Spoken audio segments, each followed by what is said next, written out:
My mother-in-law was secretly plotting to gut my coastal cabin when I caught her red-handed, tape measure in one hand, contractor in the other. She had no idea I'd already spoken to my lawyer and tucked the deed into my bag like a hidden ace. Hit subscribe, like, and share right now, because the twist coming up will drop your jaw. Sophia, honey, this wall has to go, Evelyn chirped, scribbling notes without glancing my way. Once we settle in come spring, we'll need room for our California King and Michael's golf simulator. I froze in the entrance of the weathered cedar cabin on the Washington coast, the sanctuary my late grandfather built in 1972 and my mother had willed solely to me 4 years earlier. Every childhood vacation replayed in my mind, shell collecting at dawn, Mom's blueberry scones baking while rain tapped the roof, her quiet promise in the hospital, "This place is your anchor, sweetheart. Never let anyone drift it away." A guy in a hard hat was chalking demolition lines, murmuring agreement. "Excuse me," I said, pulse hammering. "What's all this?" Evelyn beamed up innocently. "Oh, Sophia. Meet Vince from Tidewater Builders. We're sketching upgrades. That tired galley kitchen? Gone. And your little writing nook, perfect for Michael's hobby room after he retires." My writing nook. The sunlit corner where Mom used to read my early stories aloud, where I'd recently completed a middle-grade novel series that finally let me pay off my city condo share. "Upgrades," I echoed, stomach twisting. "You're planning to move in?" "Of course. Michael's heart issues mean early retirement, and this spot is ideal, seaside views peaceful. You hardly come anymore." "I come enough to keep it alive," I shot back. "Twice monthly, minimum." Evelyn shrugged. "We'll live here full-time. Make it thrive. You can pop by whenever. We'll reserve the spare room."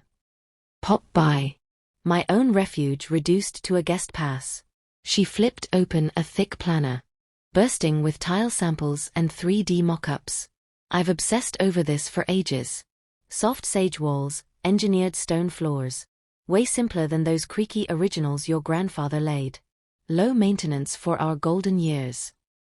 Those originals held decades of laughter, scuff marks from my sneakers, the faint imprint where Mom danced with Dad before he passed. "Evelyn," I asked quietly, "who gave you permission to claim this place?" She blinked, puzzled. "Michael did, naturally. When we discussed downsizing, he promised it'd be ours. Said you'd barely notice since you're always buried in manuscripts." I stepped onto the wraparound porch. Same spot Mom and I watched AUKUS breach, and dialed my husband. He picked up mid-conference hum. "Hey love, wrapping soon. Did you promise your parents my cabin?" Long beat. "It's complicated. They're stressed about money, and you always talk about wanting more time here together. I figured." "You figured you'd gift my mother's legacy without a word?" Mom's thrilled. "She's already lined up permits." "Permits she can't file," I said coldly. "I'm heading back. We're discussing this face-to-face." Back inside, Evelyn was gesturing at cabinets. I cut in. "Vince, thank you for coming, but no work happens today. Miscommunication." Evelyn whirled. "Sophia, stop overreacting." I drew the deed from my tote, kept close since probate, alongside Mom's will. "Read it. Sole owner, Sophia Elena Grant. No co-signers. No approval given." Vince scanned, then met my eyes. "No signature from you, no go-ahead from me. My apologies." He left. Evelyn exploded. "How could you humiliate me? We're family." "Family doesn't commandeer someone else's home. You're hoarding a vacation spot while we face ruin. You chose early retirement without savings. That's not my crisis." She stormed off, tires crunching gravel.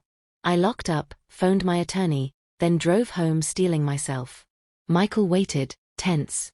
"Mom's hysterical, says you're tearing us apart." I protected what's mine. "They're drowning in debt, sophomore. I thought you'd help." Help doesn't mean surrender. Weeks of icy silence followed. Evelyn flooded my inbox with guilt trips. Michael's father phoned nightly, demanding respect. My brother-in-law urged compromise for elders. Then Michael uncovered the truth. Maxed cards, second mortgage, plans to leverage the cabin for yet another loan. Claiming partial ownership to lenders.